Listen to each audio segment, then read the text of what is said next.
الحمد لله رب العالمين والصلاة والسلام على سيد المرسلين اما بعد فاعوذ بالله من الشيطان الرجيم بسم الله الرحمن الرحيم الصلاة والسلام عليك يا رسول الله وعلى آلك وأصحابك يا حبيب الله الصلاة والسلام عليك يا نبي الله وعلى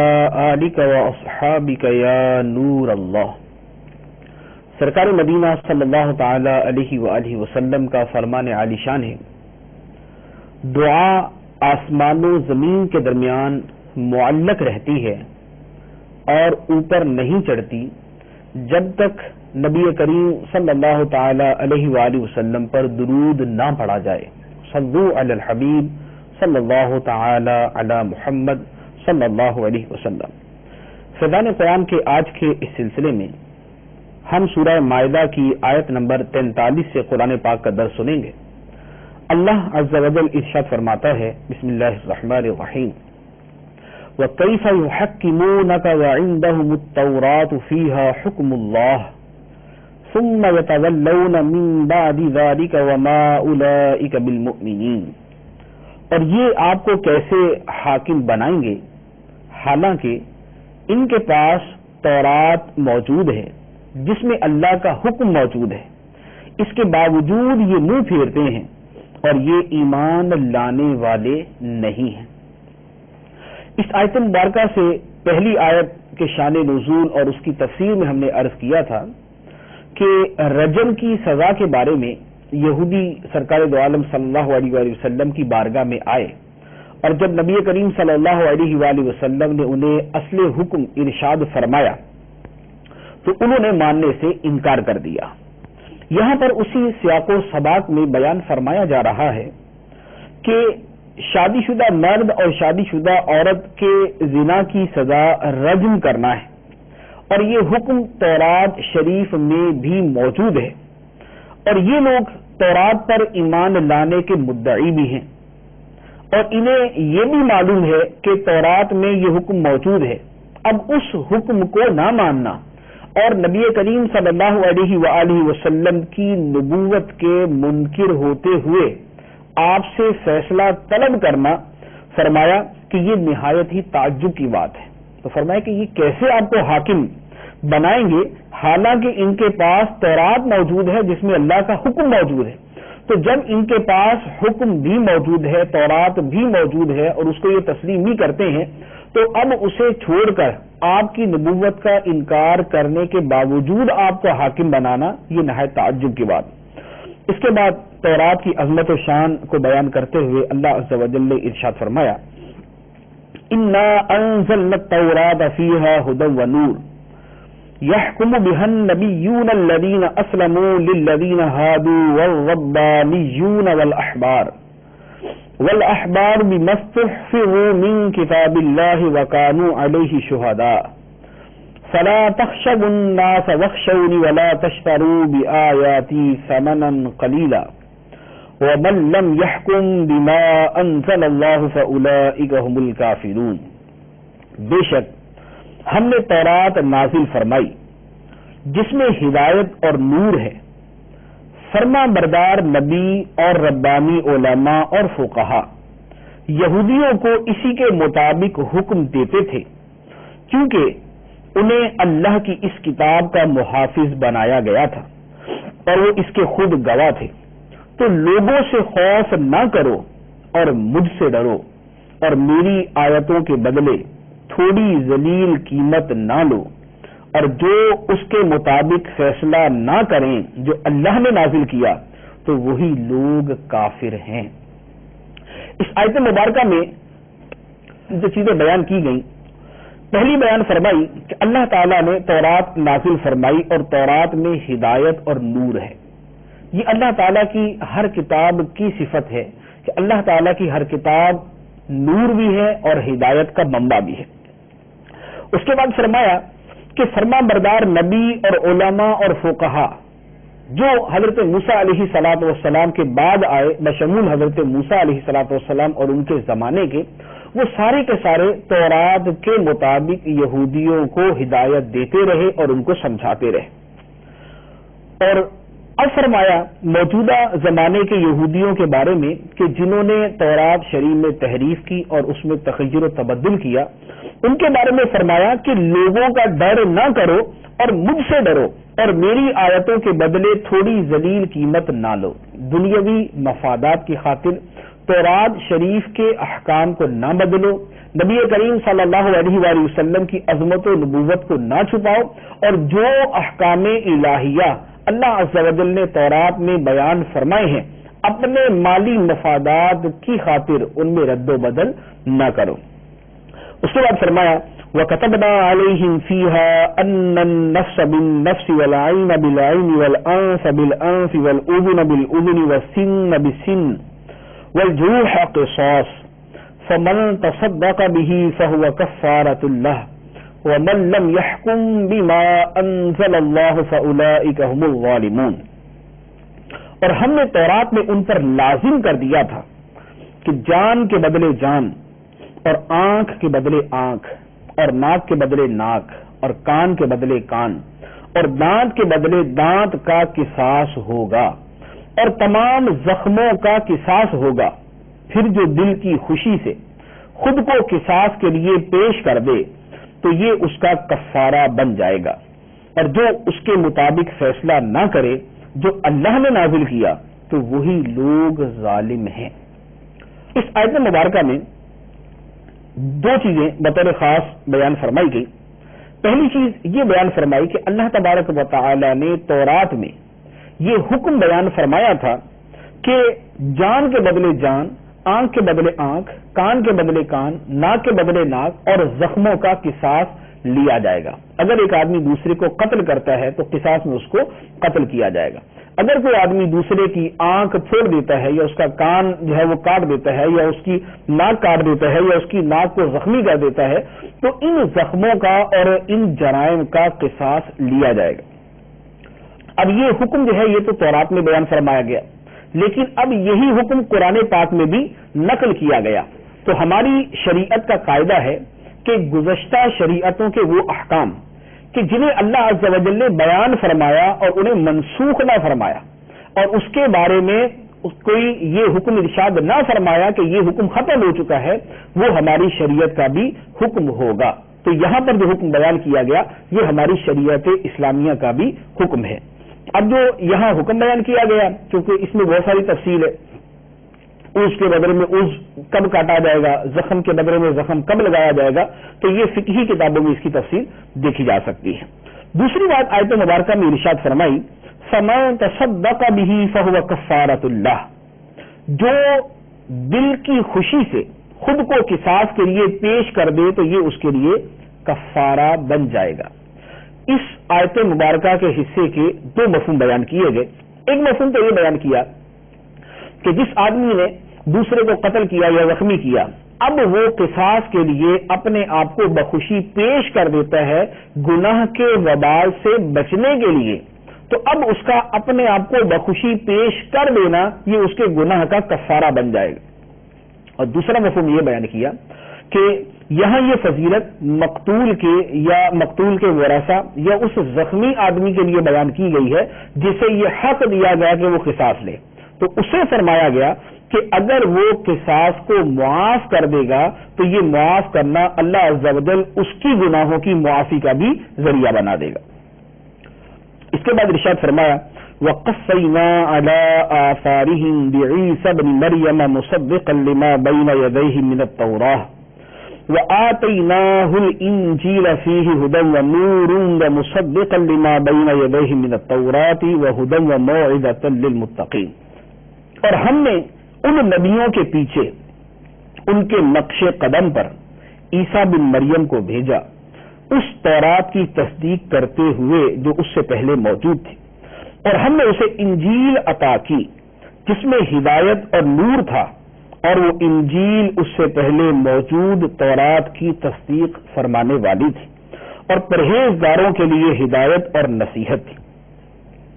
اس آیت مبارکہ میں جو اوصاف تورات کے بارے میں بیان کیے گئے اللہ عز و جل نے وہی اوصاف انجیل کے بارے میں بیان کیے۔ وہ یہاں پر اللہ تعالیٰ کی نازل کردہ کتابوں کی عظمت و شان کا بیان ہے۔ پہلے تورات کے بارے میں بیان کیا گیا، اس آیت میں انجیل کے بارے میں بیان کیا گیا، اور اس کے بعد والی آیت میں اللہ عز و جل نے قرآن پاک کی عظمت و شان کو بیان فرمایا۔ تو فرمایا کہ عیسیٰ علیہ الصلوۃ والسلام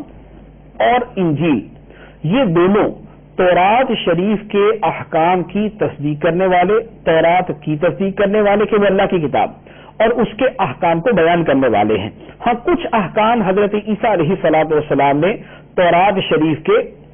اللہ عز و جل کے حکم سے جو بیان فرمائے وہ منسوخ کر کے بیان فرمائے کہ تورات شریف کے اندر حکم کچھ اور دیا گیا اور حضرت عیسیٰ علیہ الصلوۃ والسلام نے اس کے منسوخ ہونے کے بعد دوسرا حکم ارشاد فرمایا۔ اور تورات کی فضیلت بھی یہی بیان فرمائی کہ فیہ ھدی و نور، انجیل کی فضیلت بھی یہ بیان فرمائی فیہ ھدی و نور کہ اس میں ہدایت اور نور ہے، وَھدی وموعظۃ للمتقین، اور یہ ہدایت ہے اور متقین کے لیے نصیحت ہے۔ اب اس کے بعد اہل انجیل کو فرمایا گیا وَلْيَحْكُمْ أَهْلُ الْإِنجِيلِ بِمَا أَنزَلَ اللَّهُ فِيهِ وَمَنْ لَمْ يَحْكُمْ بِمَا أَنزَلَ اللَّهُ فَأُولَٰئِكَ هُمُ الْفَاسِقُونَ، اور انجیل والوں کو بھی اسی کے مطابق حکم کرنا چاہیے جو اللہ نے اس میں نازل فرمایا ہے، اور جو اس کے مطابق فیصلہ نہ کرے جو اللہ نے نازل کیا تو وہی لوگ نافرمان ہیں۔ اہل انجیل کو فرمایا گیا کہ انجیل کے مطابق فیصلہ کریں۔ اس حکم کا مطلب کیا ہے کہ اہل انجیل کے مطابق فیصلہ کرے، اور جو اس کے مطابق فیصلہ نہ کرے وہ فاسق ہے۔ مفسرین کرام نے اس کے متعدد مفہوم بیان کیے۔ پہلا مفہوم یہ بیان کیا کہ انجیل میں سرکار دو عالم صلی اللہ تعالی علیہ وآلہ وسلم کی نبوت کے بارے میں جو دلائل ہیں اور آپ پر جو ایمان لانے کا حکم ہے، اہل انجیل کو چاہیے کہ اس پر عمل کریں اور اسی کے مطابق فیصلہ کریں کہ سرکار دو عالم صلی اللہ علیہ وسلم پر ایمان لائیں۔ دوسرا مفہوم یہ بیان کیا کہ اہل انجیل کے ان احکام پر عمل کریں جنہیں قرآن نے منسوخ نہیں کیا، تو اخلاقیات اور عقائد اور اس کے علاوہ وہ احکام کے جن کو قرآن نے منسوخ نہیں کیا ان پر عمل کرنے کا فرمایا گیا۔ تیسرا مفہوم مفسرین نے یہ بیان فرمایا کہ انجیل کے احکام پر عمل کرنے کا مطلب یہ ہے کہ اہل انجیل میں کوئی تحریف نہ کرے جیسے تورات کے اندر یہودیوں نے تحریف کی۔ یہ تین مفہوم بیان کیے۔ ان کے بعد البحر المحیط کے اندر فرمایا گیا کہ تحقیق یہ ہے کہ یہاں جو یہ فرمایا گیا کہ اہل انجیل کے مطابق حکم کرے، یہ حکم سرکار دو عالم صلی اللہ علیہ وسلم کے زمانے کے متعلق نہیں، بلکہ یہ حکم اہل انجیل کو ان کے اپنے زمانے میں دیا گیا تھا۔ جیسے ہمیں فرمایا گیا کہ اے مسلمانوں قرآن کے مطابق فیصلہ کرو، تو اہل انجیل کو جب انجیل نازل کی گئی تو اس وقت حکم دیا گیا کہ اے اہل انجیل کے مطابق فیصلہ کرو۔ قرآن پاک کے نزول کے بعد کسی آسمانی کتاب پر اس کے فروعات پر عمل کرنا جائز نہیں، اور اسلام کے علاوہ کوئی اور دین اللہ کی بارگاہ میں مقبول نہیں۔ اس کے بعد ارشاد فرمایا وَأَنزَلْنَا إِلَيْكَ الْكِتَابَ بِالْحَقِّ مُصَدِّقًا لِمَا بَيْنَ يَدَيْهِ مِنَ الْكِتَابِ وَمُهَيْمِنًا عَلَيْهِ فَاحْكُم بَيْنَهُم بِمَا أَنزَلَ اللَّهُ وَلَا تَتَّبِعْ أَهْوَاءَهُمْ عَمَّا جَاءَكَ مِنَ الْحَقِّ لِكُلٍّ جَعَلْنَا مِنكُمْ شِرْعَةً وَمِنْهَاجًا وَلَوْ شَاءَ اللَّهُ لَجَعَلَكُمْ أُمَّةً وَاحِدَةً وَلَكِنْ لِيَبْلُوَكُمْ فِيمَا آتَاكُمْ فَاسْتَبِقُوا الْخَيْرَاتِ إِلَى اللَّهِ مَرْجِعُكُمْ جَمِيعًا فَيُنَبِّئُكُم بِمَا كُنتُمْ فِيهِ تَخْتَلِفُونَ۔ اور اے حبیب، ہم نے تمہاری طرف سچی کتاب اتاری جو پہلی کتابوں کی تصدیق فرمانے والی ہے اور ان پر نگہبان ہے، تو ان اہل کتاب میں اللہ کے نازل کردہ حکم کے مطابق فیصلہ کرو، اور اے سننے والے اپنے پاس آیا ہوا حق چھوڑ کر ان کی خواہشوں کی پیروی نہ کرنا۔ ہم نے تم سب کے لیے ایک ایک شریعت اور راستہ بنایا ہے، اور اگر اللہ چاہتا تو تم سب کو ایک ہی امت بنا دیتا، مگر اس نے ایسا نہ کیا تاکہ جو شریعتیں اس نے تمہیں دی ہیں ان میں تمہیں آزمائے، تو نیکیوں کی طرف دوسروں سے آگے بڑھ جاؤ، تم سب کو اللہ ہی کی طرف لوٹنا ہے، تو وہ تمہیں بتا دے گا وہ بات جس میں تم جھگڑتے تھے۔ اس آیت مبارکہ میں تورات اور انجیل کے بعد اللہ عز و جل نے قرآن پاک کے بارے میں بیان فرمایا کہ اے حبیب صلی اللہ علیہ وآلہ وسلم، ہم نے آپ کی طرف سچی کتاب اتاری یعنی قرآن پاک، اور یہ قرآن پاک پچھلی کتابوں کی حقانیت کی تصدیق کرنے والا ہے کہ وہ کتابیں اللہ عز و جل نے نازل فرمائی۔ اس کے بعد فرمایا کہ اے حبیب صلی اللہ علیہ وسلم، آپ ان اہل کتاب میں اللہ کے نازل کردہ حکم کے مطابق فیصلہ کرے، یعنی قرآن پاک کے مطابق ان اہل کتاب کے اندر فیصلہ کرے۔ اور اب ہر آدمی کو مخاطب کر کے کہا گیا کہ اپنے پاس آیا ہوا حق چھوڑ کر، حق کون سا آیا؟ قرآن، اسلام اور دین حق، اپنے پاس آیا ہوا حق چھوڑ کر لوگوں کی خواہشوں کی پیروی نہ کرو۔ اور اب ایک عالمی حقیقت کو بیان فرمایا کہ اے لوگوں، ہم نے تم سب کے لیے ایک ایک شریعت اور راستہ بنایا۔ اللہ عز و جل نے مختلف قوموں کو مختلف دین عطا فرمائے۔ اس کے بعد اسلام آیا، اسلام پوری کائنات اور پوری دنیا کے لیے آیا۔ اب فرمایا کہ ہم نے ہر قوم کو ایک شریعت عطا فرمائی۔ تو شریعت اور دین کے اعتبار سے چند چیزیں وہ ہیں جو وضاحت طلب ہے کہ چند چیزیں وہ ہیں کہ جو ہر آسمانی دین میں مشترک رہی۔ اسلام جس نام سے بھی آدم علیہ الصلوۃ والسلام سے چلتا آیا، اس میں وہ چیزیں مشترک رہی۔ نمبر ایک، عقائد، اللہ تعالیٰ کی توحید، قیامت، انبیاء کی نبوت، کتابوں کا نزول، حشر و نشر، یہ ساری چیزیں جو ہے یہ وہ ہیں کہ جس میں کسی بھی شریعت میں کوئی فرق نہ آیا، بلکہ آدم علیہ الصلوۃ والسلام سے لے کر اسلام سرکار دو عالم صلی اللہ تعالی علیہ وسلم تک ہر دین کے اندر عقائد اسی طرح چلتے آئے۔ اسی طرح اخلاقیات ہے، اخلاقیات کے اندر صبر ہے، شکر ہے، توکل ہے اور یہ ساری چیزیں، اسی طرح حسد، بغض، کینے، تکبر کی حرمت ہے۔ یہ وہ احکام ہے کہ جو ہر دین کے اندر اسی طرح چلتے آئے کہ جس طرح آج ہمارے پاس دین اسلام کی شکل میں موجود ہے۔ اب کچھ فروعی مسائل اور کچھ فروعی چیزیں ہیں جو مختلف ادیان کے اندر مختلف ہوتی آئیں، جیسے حضرت موسیٰ علیہ الصلوۃ والسلام پر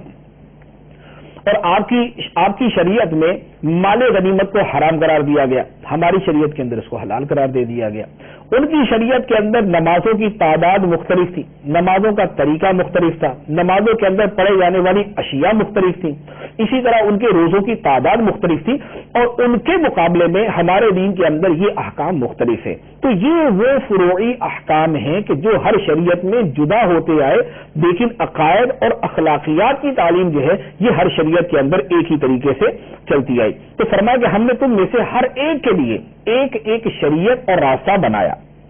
اب یہاں پر ایک سوال ہوتا ہے کہ جب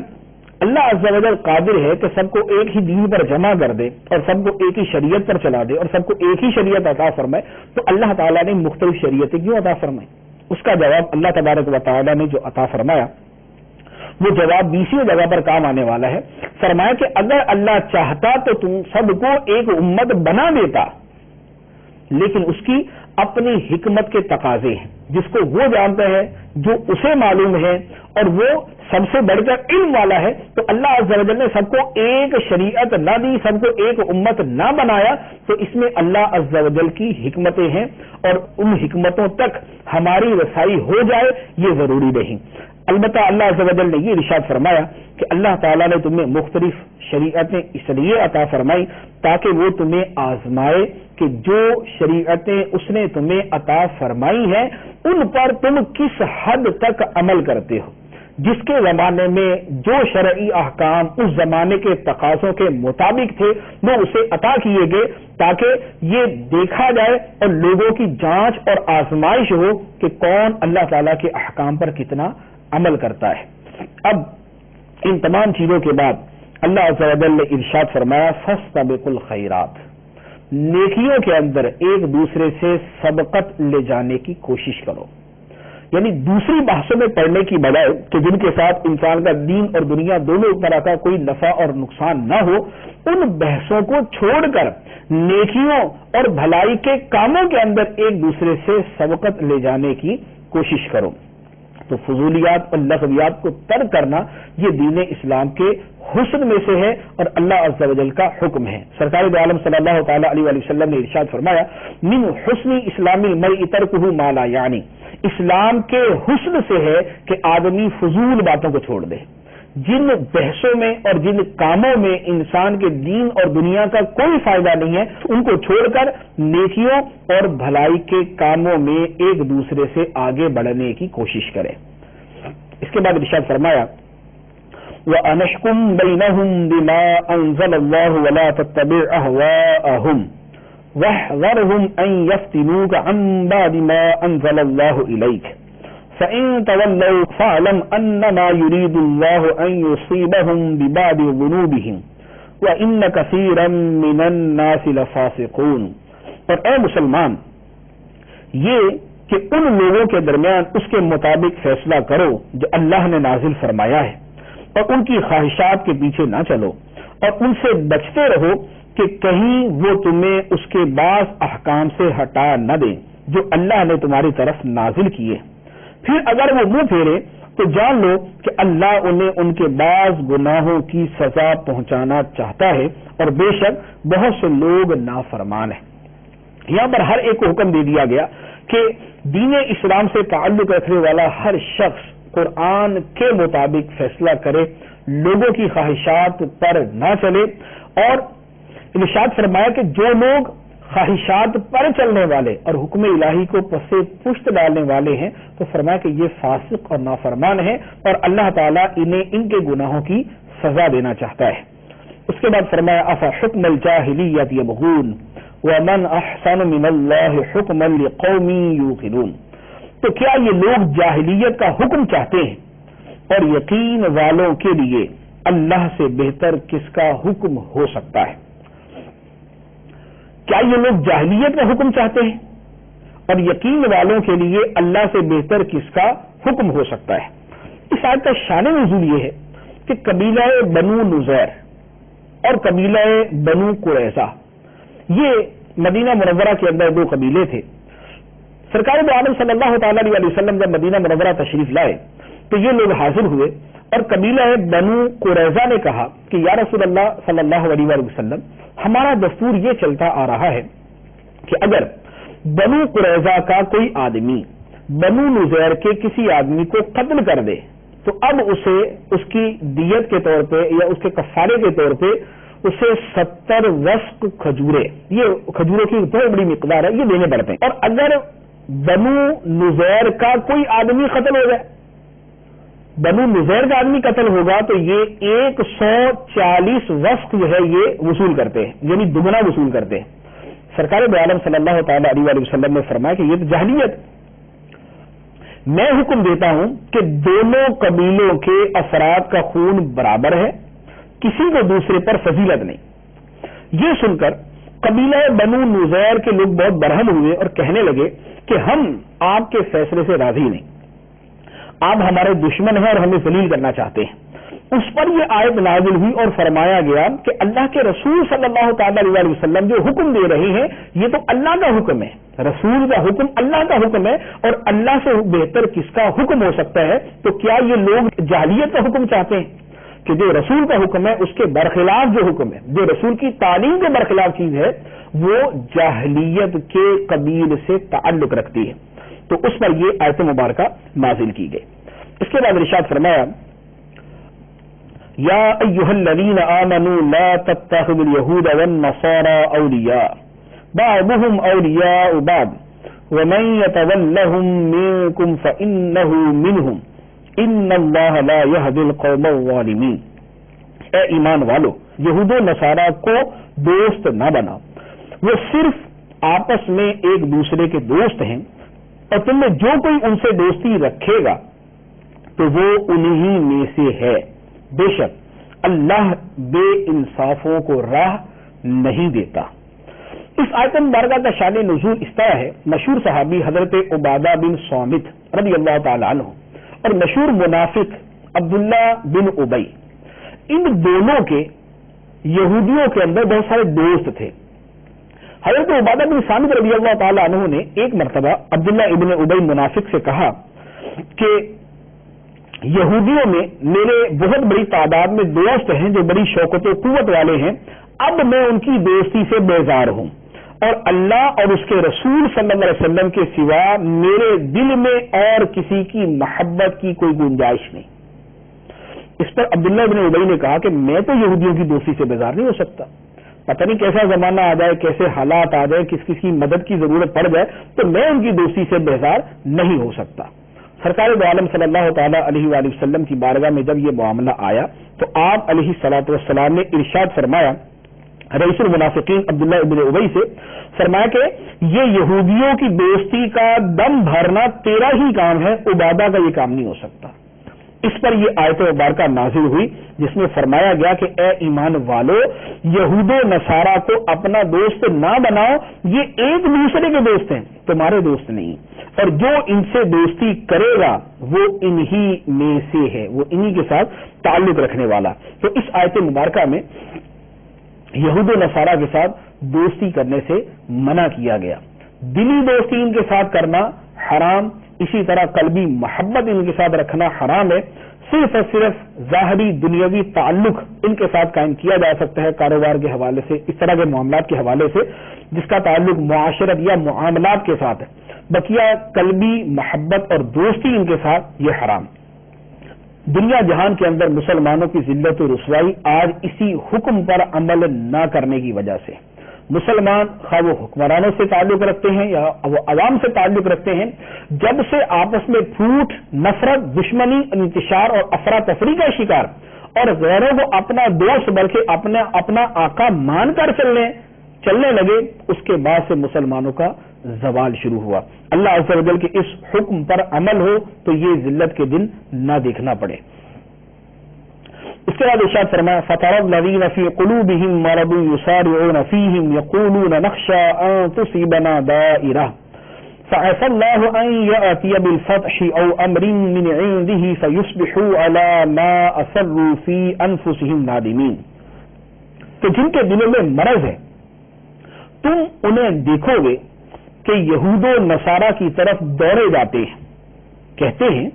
کہ ہمیں اپنے اوپر گردش آنے کا ڈر ہے، تو قریب ہے کہ اللہ فتح یا اپنی طرف سے کوئی خاص حکم لے آئے، پھر یہ لوگ اس پر پچھتائیں گے جو اپنے دلوں میں چھپاتے ہیں۔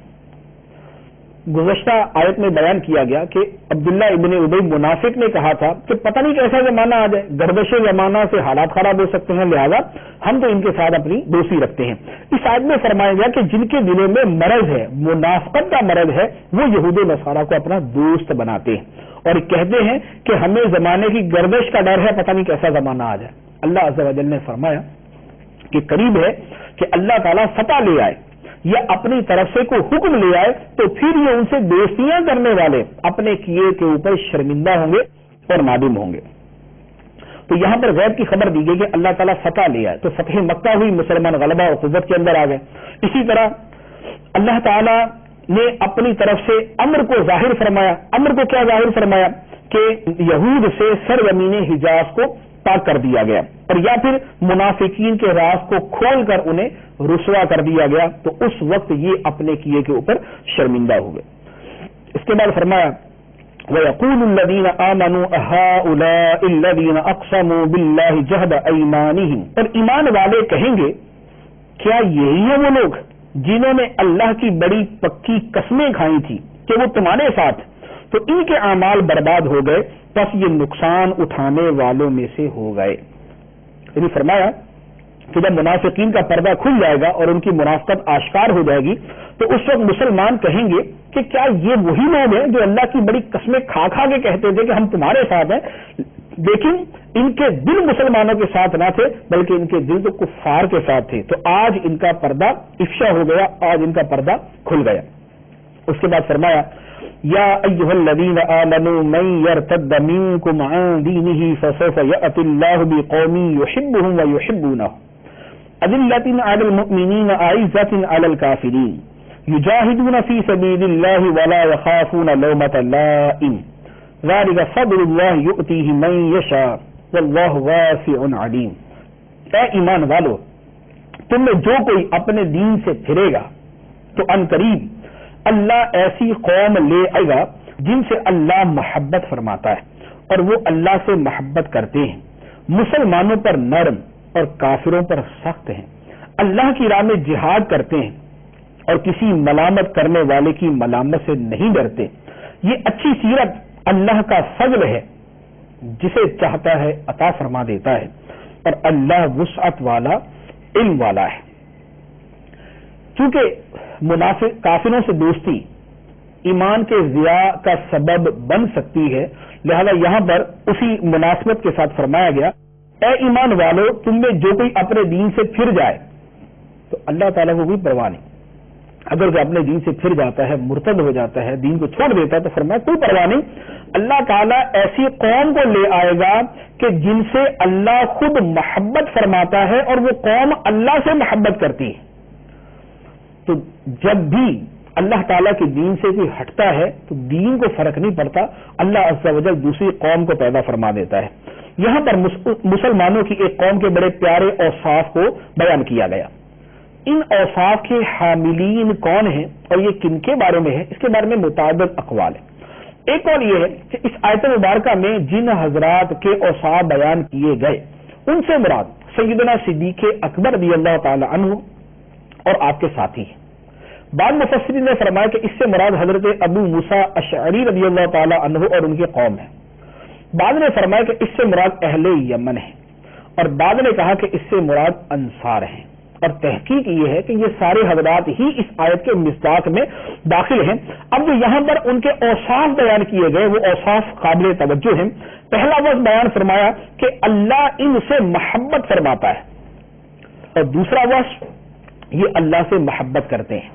تیسرا وصف کہ یہ مسلمانوں پر نرم ہے،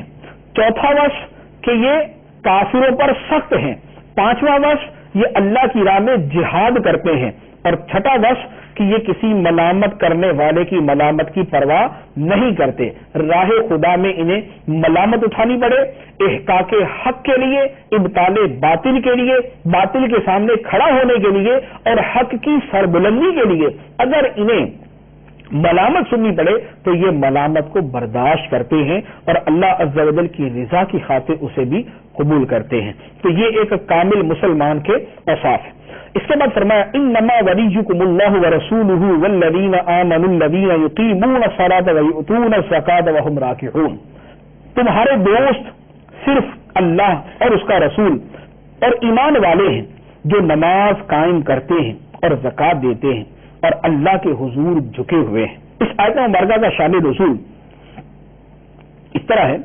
حضرت عبداللہ بن سلام رضی اللہ تعالی عنہ